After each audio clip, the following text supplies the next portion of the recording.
A shooting overnight outside a Texas nightclub. The number of people left with injuries. And a major highway collapses in the Northeast. What investigators say may have caused it. And it feels like triple digits just about everywhere in Central Texas now, and it's only going to get hotter this week. We'll take you through it in First Warning Weather. Good evening, everyone, and thanks for joining us. I'm Will Dupree in tonight for Mike Rush. Deputies are launching a murder investigation after finding 2 bodies in the Llano River in Kingsland. Investigators identified the victims as Mark Baldwin and Kelly Leanne McCormick. The Llano County Sheriff's Office says no arrests have been made so far. This is the county's second double homicide in 2023. Going in depth now, we reported back in January that a father and son were shot and killed in Llano County. Preston Westling and his 14-year-old son Evan were found with gunshot wounds in the driveway of their home. Both were pronounced dead at the scene by first responders.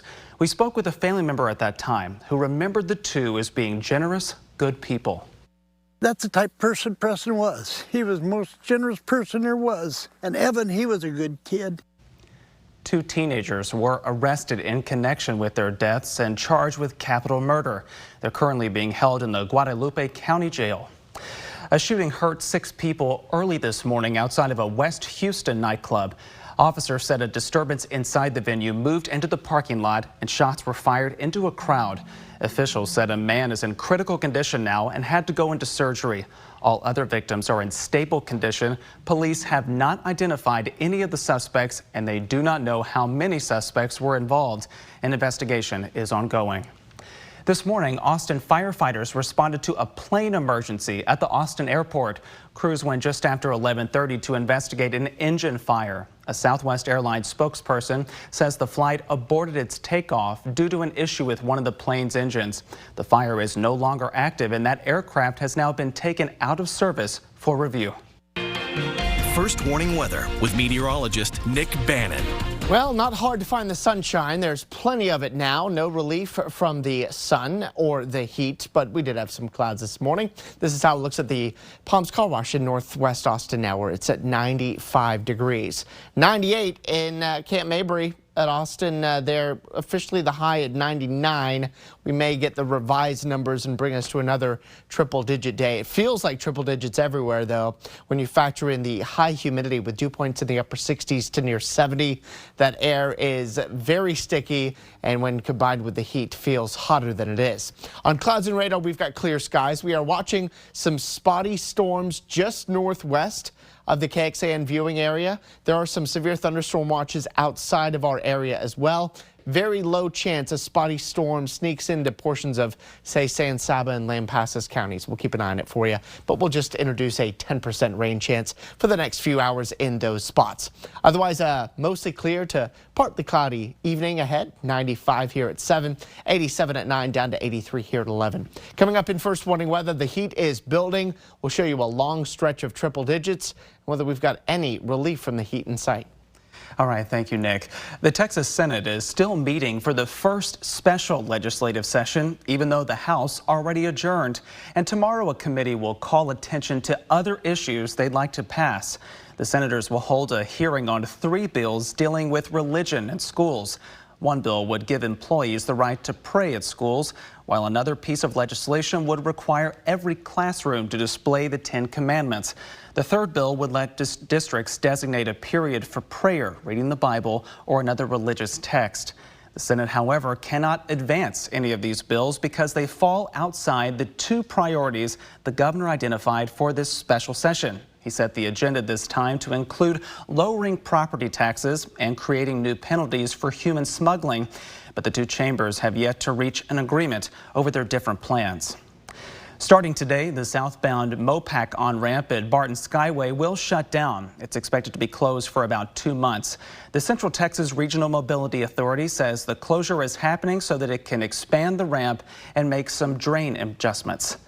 A major highway, meanwhile, in Philadelphia is shut down in both directions today after a vehicle fire caused part of the road to collapse. Initial reports indicated that the vehicle may have been a tanker truck. Officials have not provided much more information as to what may have caused the fire, and there are no reports of any injuries at this time. Runoff, though, from that burning vehicle is also causing explosions underground. Let me explain the explosions you hear. Those are the runoff of maybe some fuel or gas lines that could have been compromised by the accident. Okay, so that's what you hear in the, I guess is the release of that. We have fire coming out of those manholes. Officials there say the northbound lanes of that highway are gone and the southbound lanes are compromised. A tragic incident happened during a family's vacation to Florida. A woman died in a parasailing crash, and her husband is speaking publicly for the first time. He and his attorneys have a warning for other families out there. Marion Brooks has the story. Srini Alaparthy had no idea these were the last moments with his wife. Losing her has been incredibly hard on all of us. Alaparthy is speaking for the first time as the family files a new lawsuit. He wants to warn others about the dangers of parasailing and doesn't want anyone else to suffer the pain that he's feeling. It's really tough for us, and we are missing her a lot. She was an incredible person, full of life and love. A year ago, 33-year-old Supraja, along with her son and nephew, were excited to go parasailing. But things quickly turned tragic when strong winds dragged the sail and boat. The family filed a new lawsuit against the marina and boat captain, alleging negligence. And he did the one thing that you never do in this case. He cut the tow line. And at that point in time, he lost all control of that parasail. For 10 minutes, they were getting dragged. But they slammed into that bridge, and Supraja died from blunt force trauma and drowning. Alaparthy's son and nephew were rushed to the hospital and survived. The captain of the boat, Daniel Couch, was charged with manslaughter and pleaded not guilty.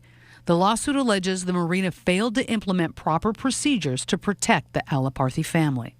The defendants in this case never checked the weather, and they never stopped the boat from leaving the dock that day. We reached out to the marina, and they said they hadn't heard about the lawsuit. We also attempted to contact the boat captain, but were not successful. Alaparthy says he hopes to implement change and protect others from facing a similar tragedy. If the people we trusted had done their jobs, my wife would still be with us today.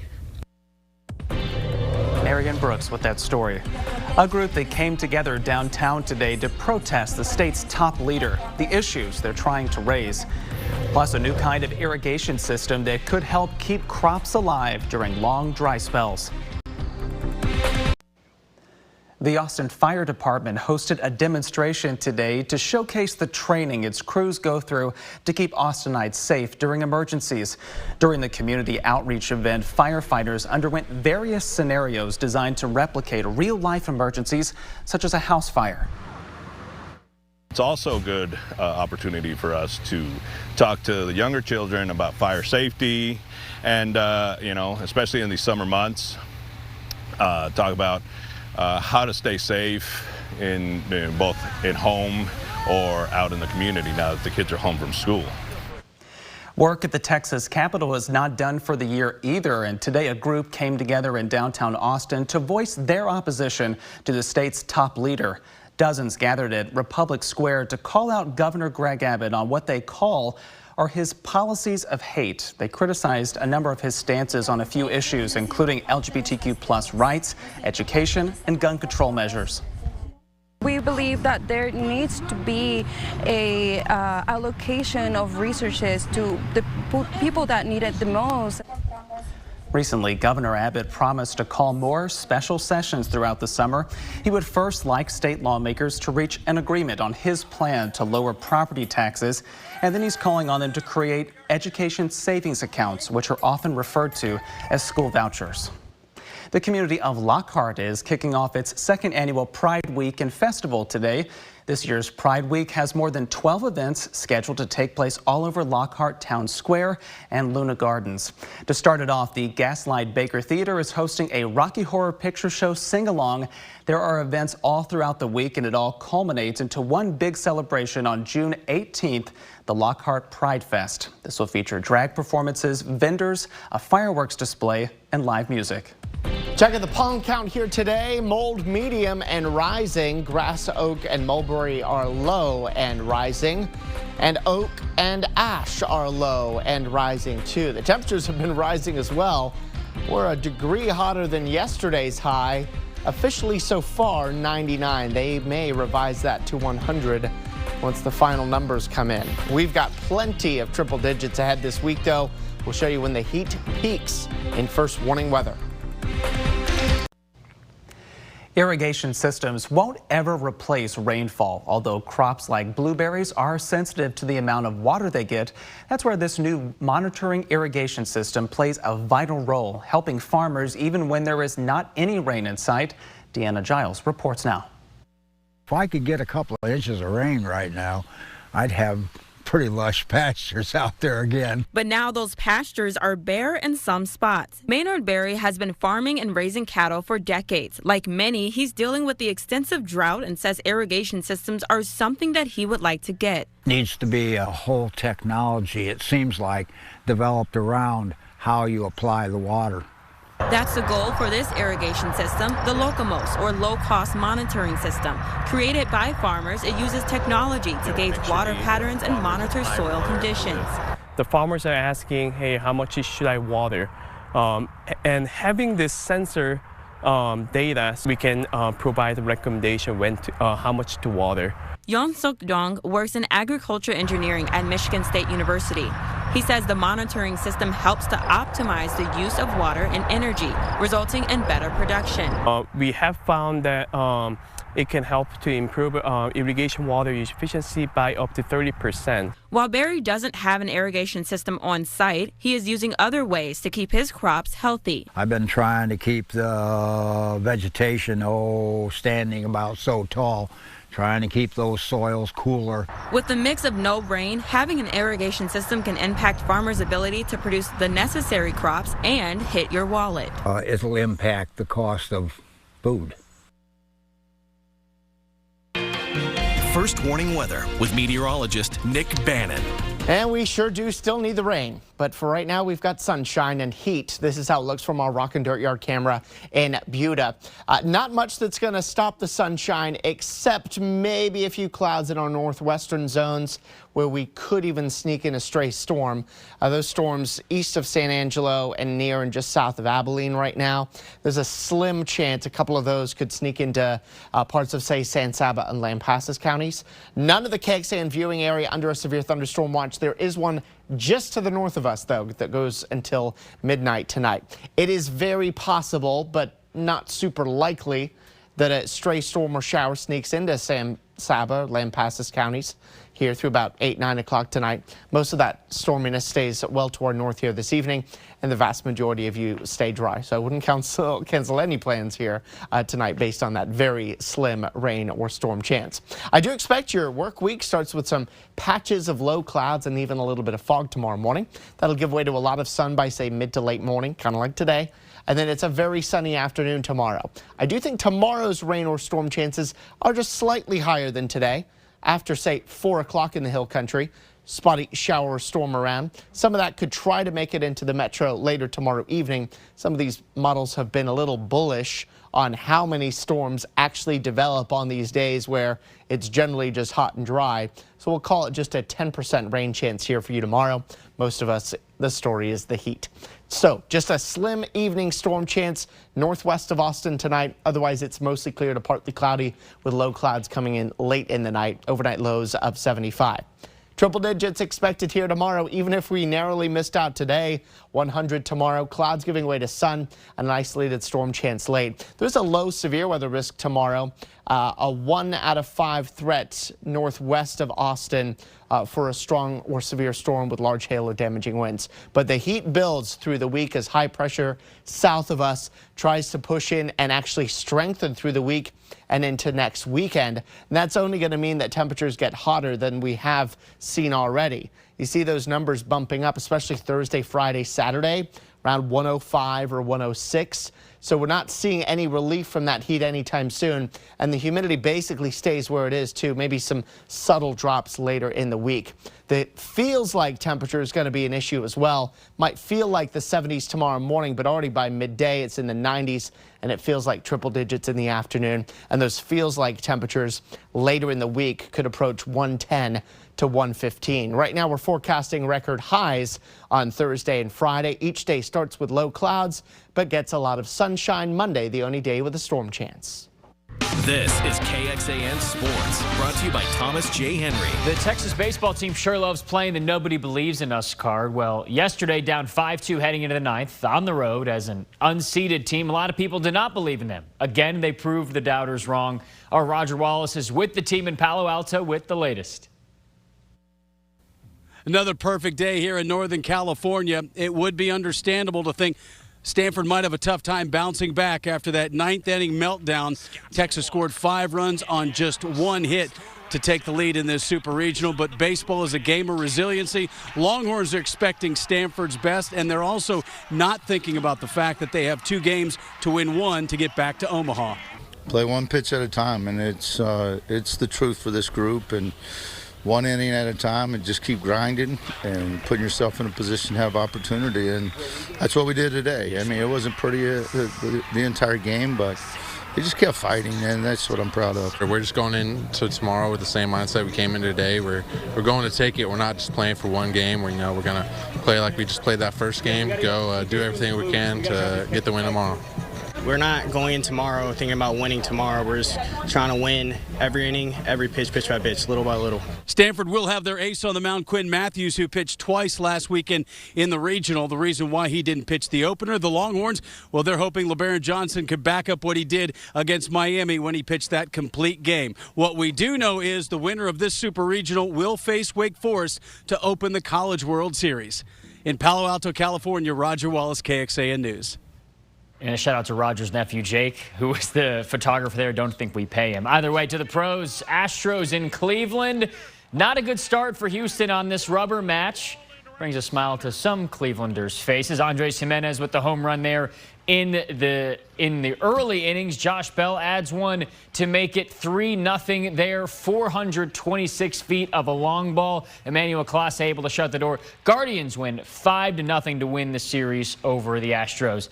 To the Rangers, hips don't lie for Texas. Would they start to feel it's right in Tampa Bay? Down 4-0 early. They fight back top of the third. Corey Seager singles. I guess if you combine them, that's what it sounds like. 4-3 after that. Bottom of the fourth, still down just 1. 2 on for Wander Franco. He's probably the coolest player in baseball because he does things like that. 7-3 Rays after that. But top 9, bases loaded, still 7-3, tying run at the plate in the form of Ezekiel Duran. 0-2 pitch gets in on him. Double play with just went out.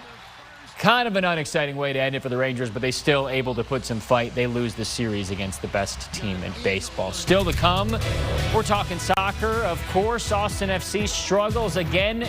We're talking about which area Coach Josh Wolf sees improvement needed. Keep it here. Welcome back. Just speaking in terms of cliche and science, we think what goes up must come down. Last season, Austin FC was way up. This season so far, it's been definitely a lot more down for the Verde and Black. A loss to Kansas City, who was right around them in the standings a night ago.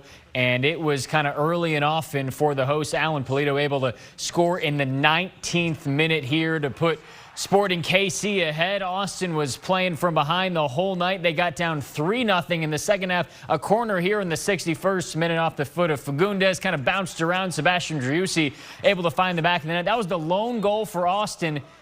Coach called it disappointing and says afterwards, Driussi needs some help. You'd like to see a bit more, obviously the quality in front of goal. I think we had a number of chances, and Seba, is probably the main person that's generating chances, which is great. It's good to have him back out there, but others have to contribute.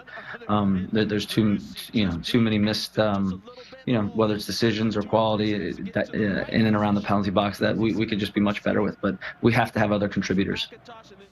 To Will's favorite place, Roland Garros, France. French Open final for the men.